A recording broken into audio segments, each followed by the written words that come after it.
Welcome to Modern Musings, conversations with the maiden, mother, and crone, where we look at ourselves and the world through the lens of the 21st century. Welcome back. We really want to thank you all for joining us today. I'm your host, Christen Hessler. I'm here today with my co-hosts Cindy Murray and Amber Garvin. Today, I wanted to dive a little deeper into the idea of having one single word that you use as an anchor for the year that brings you back to your goal, a mantra, or a focus word, for example. In my blog post earlier this week, I discussed how I have come up with my word and implemented it throughout the year. My word this year is less.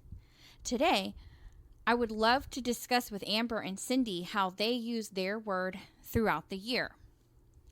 Okay, Christen, my word that I chose for this year, given everything that has happened to me this year, I have chosen the word forward, meaning that I am always moving forward, no matter what is happening in my life. I am always moving forward, and that has been my drive and my mantra for the year. Don't look back on things that have happened in the past. Move forward and live your life. That's awesome. Do you use or see yourself using that word in your day-to-day life or in anything around your home or your workspace? Every day I use it. Every day, if something bad happens at work, just move forward, move past it. There's nothing I can do about it. Being a teacher, sometimes if bad things happen, given any kind of situation, just always move forward. I just recently moved to a new place, so that has literally been my mantra, moving on and moving forward. That's Very cool. nice. That's cool. I found that my word comes in a lot throughout the year too. I've been doing a one little word project since 2013 or so, 2012. And I've gone through a lot of different words. This year, my word has been explore. And it came about because last year I was, my word last year was clarity, thinking that I was going to do a little bit of soul searching and get some clarity in how I wanted to move forward in my life last year. And then, of course, COVID happened. And I think I mentioned in last week's podcast, my mother moved in with me and she had dementia. And so I've been her caregiver for the past year and a half. So that kind of, the clarity didn't exactly happen because I didn't really have the time to work on my word the way I wanted to, but it did give me clarity in a lot of different ways. And so then this year I decided you really can't have clarity until you explore all the options. So that was why I chose explore for this year. And I've just been kind of exploring a lot of different things. And this podcast actually happens to be one of them. I'm exploring the possibility of doing this for long term and exploring my writing skills through the blog, and I'm really excited about that. Yeah, I think for me, every year, obviously your word is going to change. And if you guys aren't familiar with the one little word or the word of the year that we're discussing, we did explain a little bit of it, or quite a bit of it, in the blog, so I didn't want to repeat myself. But the whole idea is that you pick a word that kind of encompasses your value or your goal, and then you just kind of stick with that word for the year and use that word in other areas of your life, whether it be in your artistic ways or with your family. You incorporate it, and it helps move you forward, really, into your goals that you set. If you're a goal-minded person, some people don't necessarily like to call them goals, but the achievements that you want to see in your life, you use that word to propel you forward.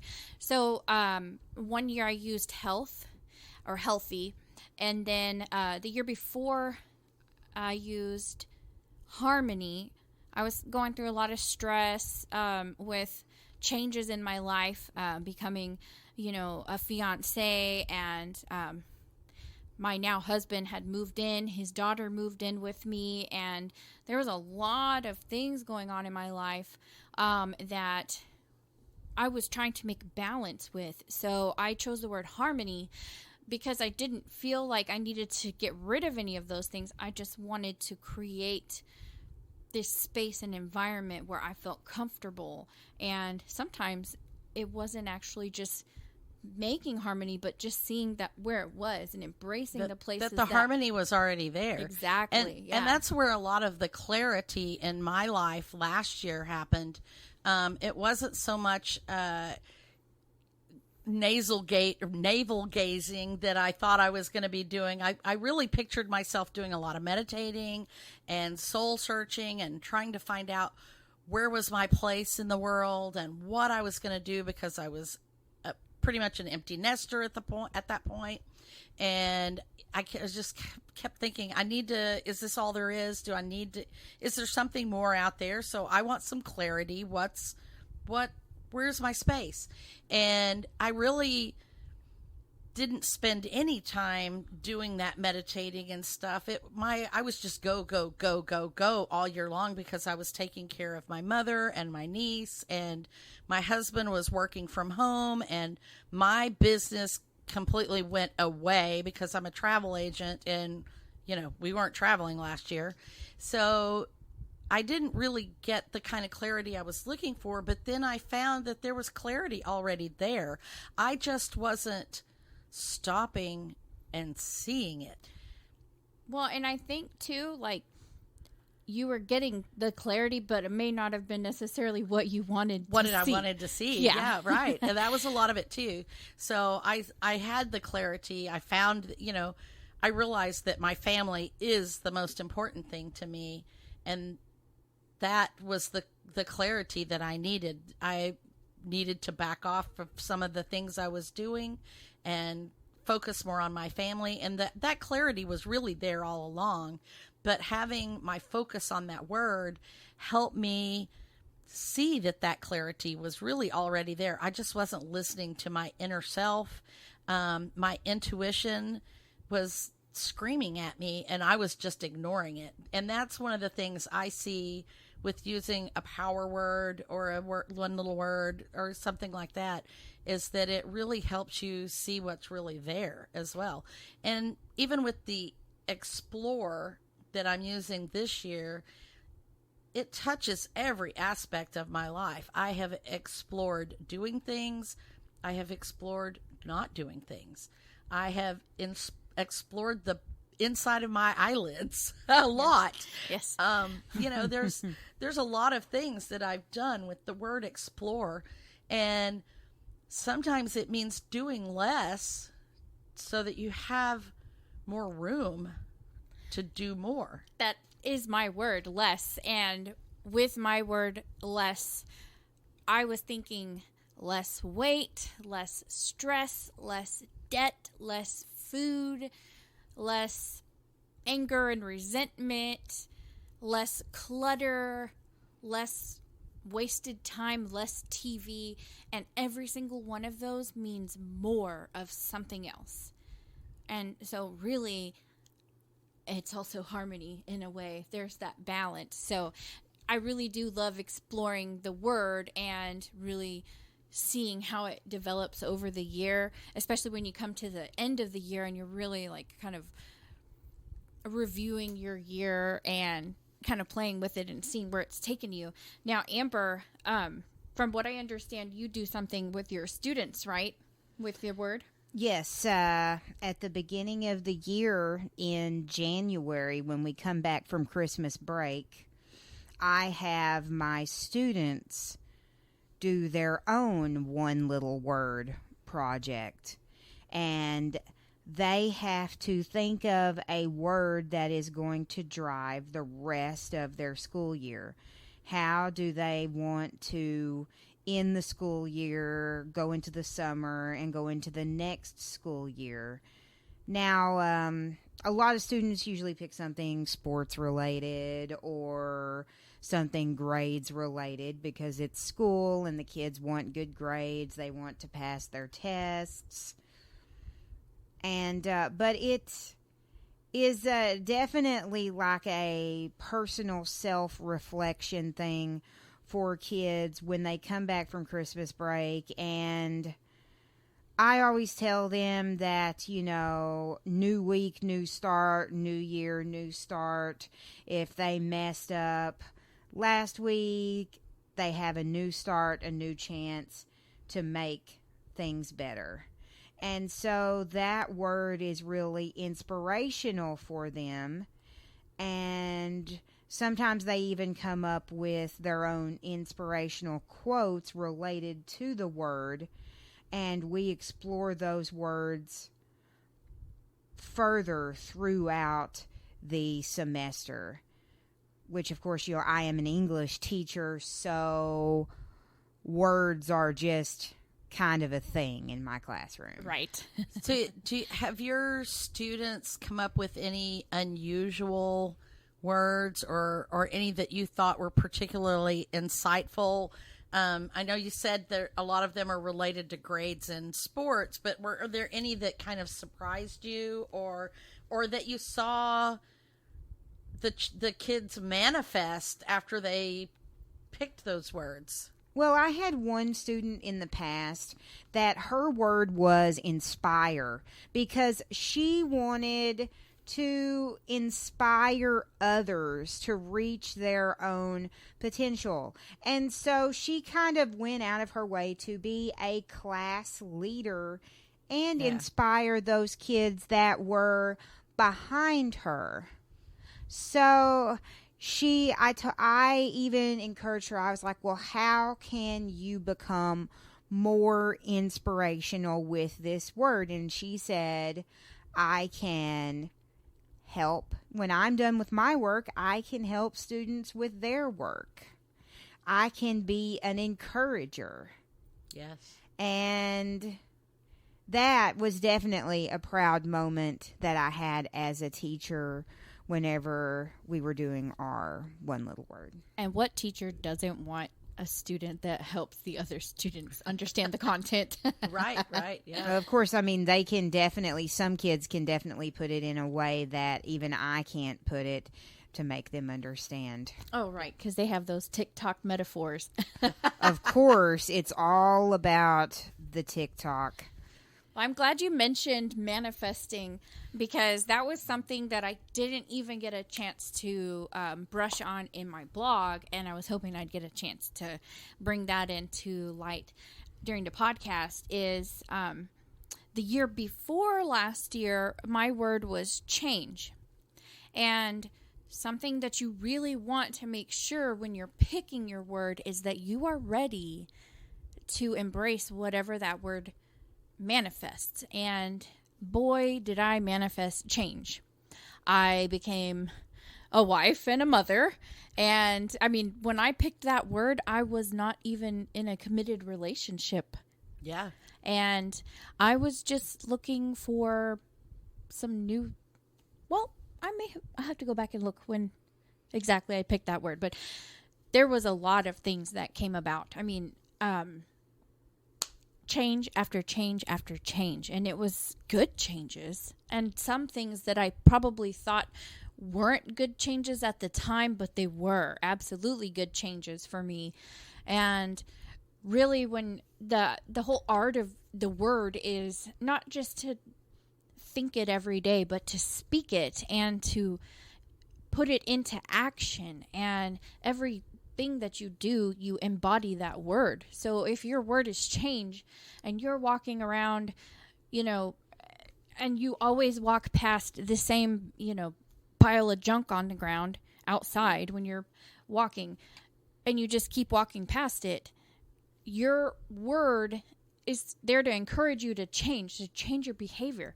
Bend over, stop, and pick up the trash or whatever it is that's on the ground, because you're instilling that word in your actions, and you are a magnet. You're bringing in that energy into your life. So when you make those little changes, other changes come to you because you're letting the universe know that you're accepting that change.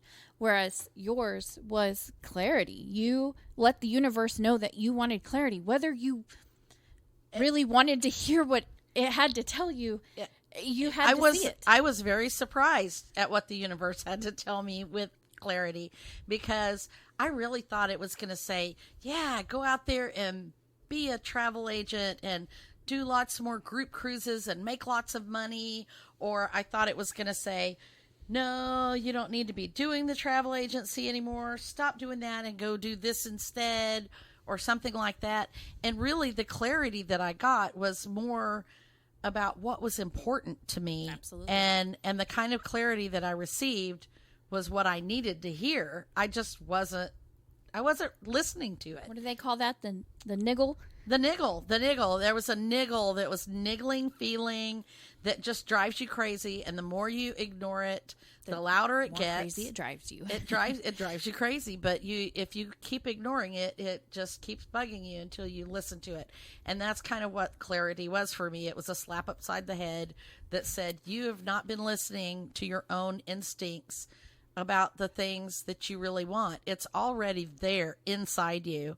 You need to listen to it. And I think that is what One Little Word does for me the most of all. I actually do the Allie Edwards workshop work.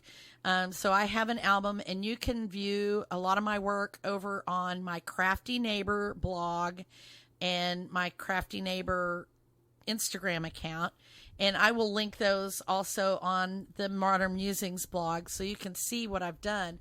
But I've done a lot of kind of scrappy workbook things, journaling. They're very artsy.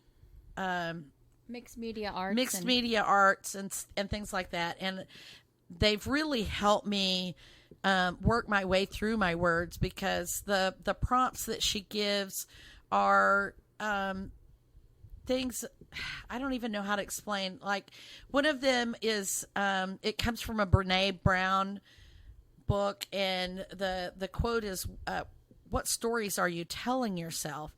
And the idea is that you're telling yourself some things, negative self-talk or whatever, and you're listening to this repeating inside your head. Broken record. You need to quit listening to those things. But in order to quit listening to it, you have to acknowledge it first.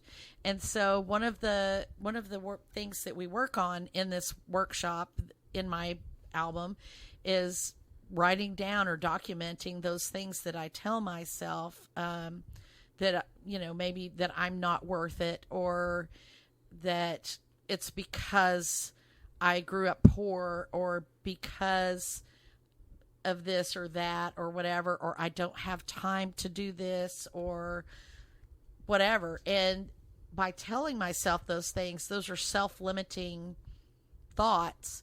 And when I start to confront those thoughts and really turn those around, that's when the word really starts working for me, and I can make those changes in my life. And that's where I think doing the workshop is very helpful to me. And there's a lot of different ways to do One Little Word. That just happens to be one of them. And I think I've put on my blog as well, that's posting later this week, about what I've done with One Little Word. And I've done a lot of different kinds of things with One Little Word, including art journals and the Allie Edwards classes and things like that. And it's just very helpful to me to put mine in that kind of mixture of graphics and written media, because I am a writer, but I'm also an artist. And so combining the two really gives me an outlet for that, and really gets me in my head and thinking about those things.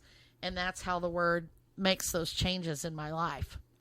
One of the things that I wanted to bring up really quick is, if you're interested in getting started on that One Little Word usually starts on January 1st, but there is kind of like a little planning session that you'll want to do so that you can pick out your word. And so I did want to discuss that today too, so that we could kind of explain to someone who's never picked out a word what kind of word examples and kind of words that you might want to avoid, so that you pick something really deep. But I think Amber wanted to say something about how she encourages her students to pick out specific words. There are some YouTube videos that you can watch that will help you pick out those words, and made by inspirational people or made by other teachers as well. Can we link those on the blog? Of course, we can definitely link those on the blog. I have a blog coming out later this week as well, and I will link those different videos that you can watch, and it kind of gives an example of inspirational words. And of course, when we're in English class, I always encourage the kids to pick a deeper word than just a basic word, which is kind of the opposite of what my word this year is, being forward, and my mantra always moving forward. But I really think that moving forward or just forward is actually a multifaceted word. And those are the best kinds of words, the words that you can apply to a lot of different aspects of your life. Mm-hmm. Yeah, it's true. Because I felt like that with change too, because I was doing like a little doodle when I had that word, and I realized I was just kind of drawing, and I was trying to do like Zentangle doodling. So one of the little Zentangles ended up being like a stack of coins, and I was like, hey, it's change. Because I really could have used some money at that time, and I probably did manifest some money. But so yeah, YouTube videos are a great way to get some words. Christine Kane and Allie Edwards both have worksheet and programs that you can kind of subscribe to, that you can fill out the questions and pick your word of the year. It's definitely something that you want to mull over. I recommend when you do have a word that strikes you, get it on a little notepad and start writing them down. And then you'll find one that resonates with you. Once you get a list going, it'll just keep popping up. For me, I'm already on the fence about 2 or 3 different words for next year, because I heard them while I was reading, or I saw them while I was reading, or I heard them on a podcast or something. And I was like, ooh, that would be a really good word. So I just kind of put it off to the side, and I just kind of keep revisiting, and every once in a while, one of them just keeps popping up, and I'm like, I think that's my word. And by the time January comes, I am already positive on what my word is. It's the same for me. I've already got a list kind of going. Some of them are holdovers from last year. And in fact, there have been years when I used the same word again because I felt like I wasn't finished with that word. And so I did the same word 2 years in a row. But sometimes as I'm thinking of words, I'll write down a bunch of them, and those words still apply the following year. So they kind of carry forward into my list, and I look at them again, and then I just keep kind of adding to the list until, like you say, the word keeps coming up. And if that word keeps coming up over and over and over again in my thoughts or in my current one little word progress, if a word keeps coming back to me over and over and over again, sometimes that's a sign that I need to look at that word a little harder. And that's how I wound up with Explore, because it occurred to me by the end of last year that I could not get clarity until I explored my options. Absolutely. And so that was how I wound up with Explore. Yeah, your clarity was at a one pinpoint on the map. Right, yes. You were only looking at what was in right your there. radius. Yes. Bigger picture. Yeah.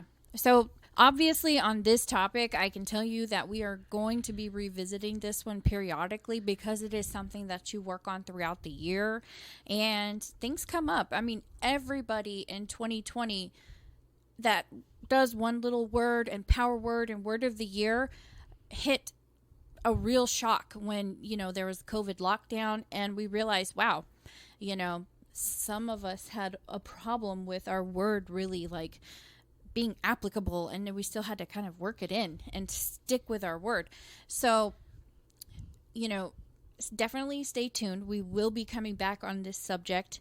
One thing I do want to mention is that we will be announcing our one little words for next year when it gets closer to the end of the year. And we would love for you guys to join in with us on the journey of one little word. If you're interested in manifestation at all, curious about it, or you're a master manifester, even, this is the perfect way to get started on manifesting. It is the most simplest way to start manifesting and getting your mindset trained for manifesting because it's just one word. And it's very powerful. It is very powerful. You can powerful. make big changes in your life through just one little word. So yeah, one little step. So we do encourage you to carry on this conversation over on the blog, over on our Facebook page. We would love to hear from you, what your thoughts are. If you've already picked out your word, or if you're doing a word already this year, let us know what it is. And we'd love to have you share with us how it's worked for you. Absolutely. And our word today, for sure, if there's a word of the day would definitely be thanks. Again, I'd like to thank Red Door Studios for assisting us with the podcast equipment, and for Mark Murray At Creative Audio Tech. Yes, for his audio assistance and our awesome theme. And we also want to say thanks to John Wilson for with Rim Shots. Rimshot Graphics. He helped us with our logo that we've created, and he's a great graphic artist. Very affordable too. Yes, and we'll link him also. He would love to do some work for you. He specializes in t-shirts and all kinds of stuff. So yes. So, and we will have links to all of the places where we get our inspiration for our one little word, power word, and word of the year. So if you guys have any questions too, definitely don't hesitate to reach out to us. And you are more than welcome also if you'd like to send us an email at info@modernmusings.net. And don't forget to give us some good ratings for our podcast, and go read those blogs. We'd love to hear what you think about what we've written. Well, thank you guys so much for joining us. I do believe that we did want to also tell you one more thing about next week, too, before we let you go. Well, yep, I think Amber is going to be our host next week, and she has a special topic for us that's kind of one we don't necessarily want to have to talk about, but we really often should. So, yes, next week we will be talking about grief during the holidays, and it is a very sad time for a lot of people, especially those that have lost loved ones. And next week we will be talking about coping through that grief, and things that you can do and things that we do to help with certain holiday hardship. Yeah, absolutely. Yep. So we do look forward to connecting with you guys. Thank you guys again so much for joining us, and we look forward to talking to you on our fan page. We'll talk to you next week. Yes, thank you for tuning in. Bye. Thanks. Bye-bye.